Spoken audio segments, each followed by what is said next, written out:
Assalamualaikum warahmatullahi wabarakatuh. Salam sejahtera untuk kita semua. Saya Adrian Baroka dari kelas AKP 6B akan menjelaskan tentang audit siklus penggajian dan personalia.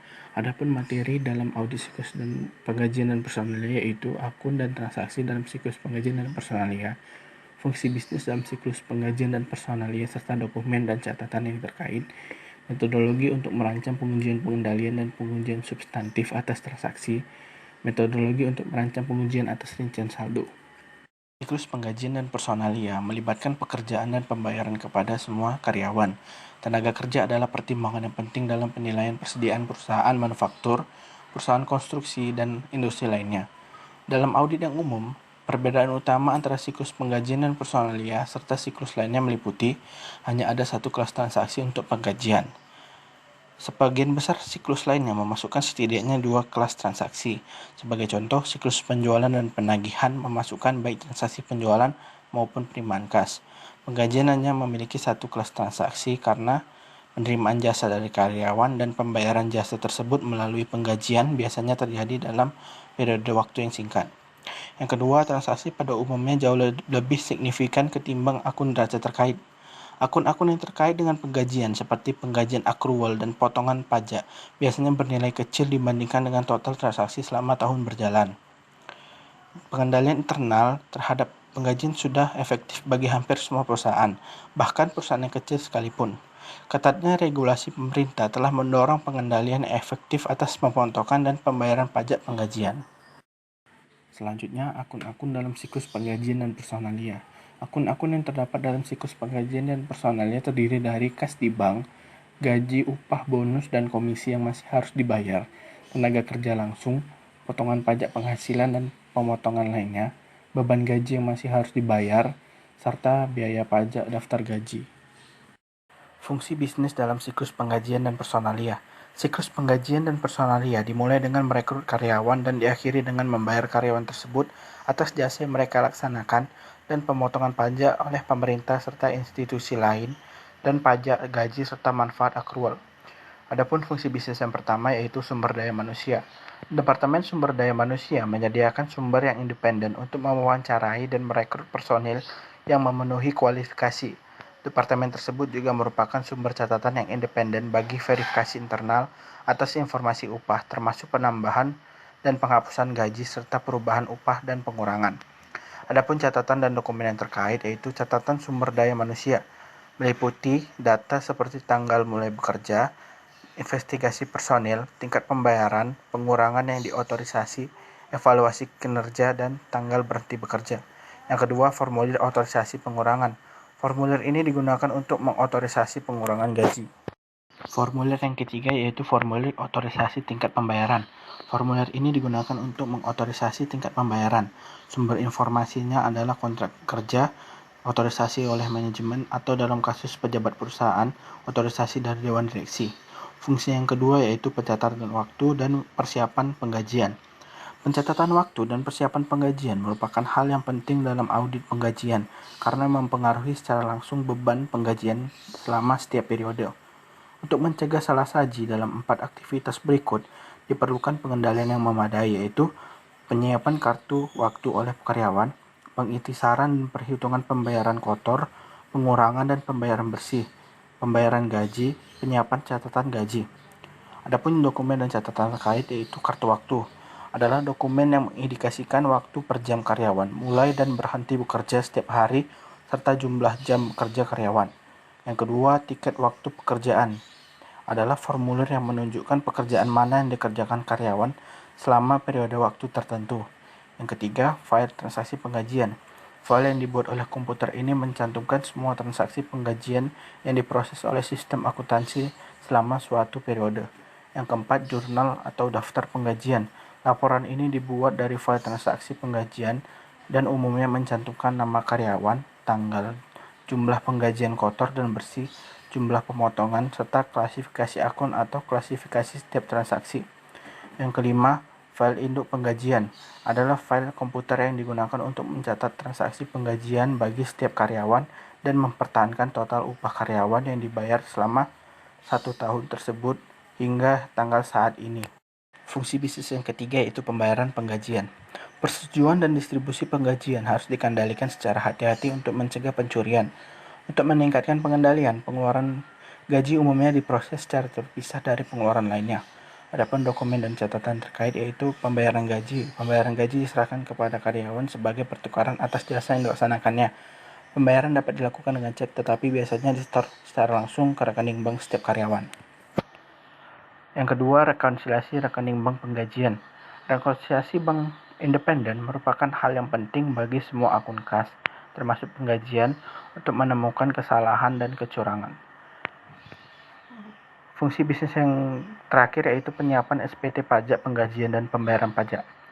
Undang-Undang Penggajian Pemerintah mengharuskan penyiapan serta penyerahan SPT pajak penggajian secara tepat waktu.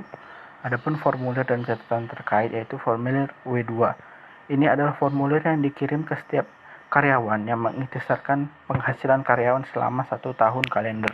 Yang terakhir, SPT pajak penggajian ini adalah formulir yang diserahkan ke unit pemerintah untuk menunjukkan pembayaran pajak yang dipotong dan pajak perusahaan.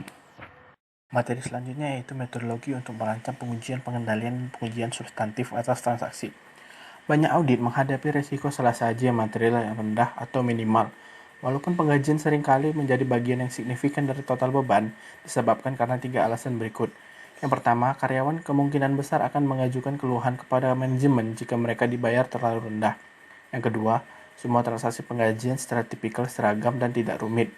Yang ketiga, transaksi penggajian merupakan subjek audit pemerintah negara bagian dan federal menyangkut pemotongan pajak penghasilan, jaminan sosial, dan pajak pengangguran. Selanjutnya, memahami pengendalian internal siklus penggajian dan personalia. Yang pertama, pemisahan tugas yang memadai. Pemisahan tugas merupakan hal yang penting dalam siklus penggajian dan personalia, terutama untuk mencegah pembayaran berlebih dan pembayaran kepada karyawan yang tidak ada atau fiktif. Yang kedua, otorisasi yang tepat. Hanya Departemen Sumber Daya Manusia yang boleh mengotorisasi untuk menambah dan menghapus karyawan dari daftar penggajian atau mengubah tingkat upah serta potongan. Yang ketiga, dokumen dan catatan memadai. Dokumen dan catatan yang memadai tergantung pada sifat sistem penggajian. Kartu waktu atau catatan memang diperlukan untuk karyawan per jam atau paruh waktu, tapi tidak untuk karyawan tetap. Yang keempat, pengendalian fisik terhadap aset dan catatan. Akses ke cek gaji yang belum ditandatangani harus dibatasi. Cek harus ditandatangani oleh karyawan yang bertanggung jawab dan penggajian harus didistribusikan oleh seseorang yang independen dari fungsi penggajian dan pencatatan waktu. Yang kelima, pengecekan yang independen atas kinerja. Perhitungan penggajian harus diverifikasi secara independen, termasuk perbandingan total batch dengan laporan ikhtisar. Selanjutnya, formulir dan pembayaran pajak penggajian. Pajak penggajian dan pemotongan pajak lainnya merupakan hal yang penting dalam banyak perusahaan, baik karena jumlahnya seringkali material maupun karena kewajiban potensialnya akibat lalai menyerahkan formulir pajak secara tepat waktu dapat menjadi berat. Yang pertama, penyiapan formulir pajak penggajian. Sebagai bagian dari pemahaman atas pengendalian internal, auditor harus mereview pengisian atau penyiapan dari setidaknya salah satu jenis formulir pajak penggajian yang merupakan tanggung jawab klien. Yang kedua, pembayaran potongan pajak penggajian dan potongan lainnya secara tepat waktu. Auditor harus menguji apakah klien telah memenuhi kewajiban hukumnya untuk menyerahkan pembayaran semua pemotongan pajak penggajian sebagai bagian dari pengujian penggajian, walaupun pembayaran biasanya dilakukan dari pengeluaran kas umum. Selanjutnya, persediaan dan pertimbangan kecurangan penggajian. Auditor seringkali memperluas proses audit penggajiannya jika penggajian mempengaruhi secara signifikan penilaian persediaan, atau jika auditor menduga kemungkinan adanya transaksi penggajian yang curang secara material, seperti karyawan fiktif atau penipuan jam kerja.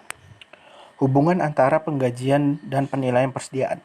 Jika penggajian merupakan bagian yang signifikan dari persediaan yang merupakan hal yang umum bagi perusahaan manufaktur dan konstruksi, klasifikasi akun penggajian yang tidak tepat dapat mempengaruhi penilaian aset secara material untuk akun-akun seperti barang dalam proses, barang jadi, atau konstruksi dalam proses. Yang kedua, pengujian atas karyawan yang tidak ada. Mengeluarkan cek gaji kepada individu yang tidak bekerja lagi untuk perusahaan atau karyawan yang tidak ada seringkali diakibatkan oleh masih dibayarnya cek karyawan padahal dia sudah berhenti kerja. Biasanya orang yang melakukan jenis penggelapan ini adalah klub penggajian mandor, rekan karyawan, atau mungkin mantan karyawan itu sendiri. Yang ketiga, pengujian atas kecurangan waktu. Kecurangan waktu terjadi apabila seseorang karyawan melaporkan waktu yang lebih banyak dari yang sebenarnya dikerjakannya. Karena kurangnya bukti yang tersedia, biasanya sulit bagi auditor untuk mengungkap kecurangan waktu. Yang keempat, laporan beban yang curang. Penggantian atas beban perjalanan dan hiburan adalah bagian dari siklus akuisisi dan pembayaran. Namun, auditor seringkali melakukan prosedur tambahan sebagai bagian dari pengujian penggajian dan personalia. Materi yang terakhir yaitu metodologi untuk merancang pengujian atas rincian saldo. Yang pertama, mengidentifikasi risiko bisnis klien yang mempengaruhi penggajian. Risiko bisnis klien yang signifikan yang mempengaruhi penggajian tidak mungkin terjadi pada sebagian besar perusahaan. Akan tetapi, risiko bisnis klien itu mungkin saja terjadi pada kesepakatan kompensasi yang kompleks yang mencakup bonus dan opsi saham serta kesepakatan kompensasi yang ditangguhkan lainnya. Yang kedua, menetapkan materialitas kinerja dan menilai risiko inherent. Kebanyakan perusahaan memiliki sejumlah besar transaksi yang melibatkan penggajian, seringkali dengan total nilai yang besar. Akan tetapi, akun-akun neraca biasanya tidak berjumlah signifikan kecuali tenaga kerja yang dibebankan ke persediaan. Yang ketiga yaitu menilai risiko pengendalian dan melaksanakan pengujian yang terkait. Yang keempat, melaksanakan prosedur analisis tahap 3. Prosedur analitis yang pertama membandingkan saldo akun beban penggajian dengan tahun-tahun sebelumnya sesuai dengan kenaikan tingkat upah dan kenaikan volume. Salah saja yang mungkin terjadi yaitu salah saja akun beban penggajian. Yang kedua, membandingkan tenaga kerja langsung sebagai persentase dari penjualan dengan tahun-tahun sebelumnya. Salah saja yang mungkin terjadi yaitu salah saja tenaga kerja langsung dan persediaan. Yang ketiga, membandingkan beban komisi sebagai persentase dari penjualan dengan tahun-tahun sebelumnya.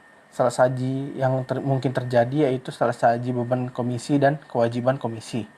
Yang keempat, membandingkan beban pajak penggajian sebagai persentase dari gaji dan upah dengan tahun-tahun sebelumnya, disesuaikan dengan perubahan tarif pajak. Salah saji yang mungkin terjadi yaitu salah saji beban pajak penggajian dari kewajiban pajak penggajian. Yang kelima, membandingkan akun pajak penggajian akrual dengan tahun-tahun sebelumnya. Salah saja yang mungkin terjadi yaitu salah saja pajak penggajian akrual dan beban pajak penggajian. Yang terakhir, merancang dan melaksanakan pengujian atas rincian saldo untuk akun kewajiban dan beban.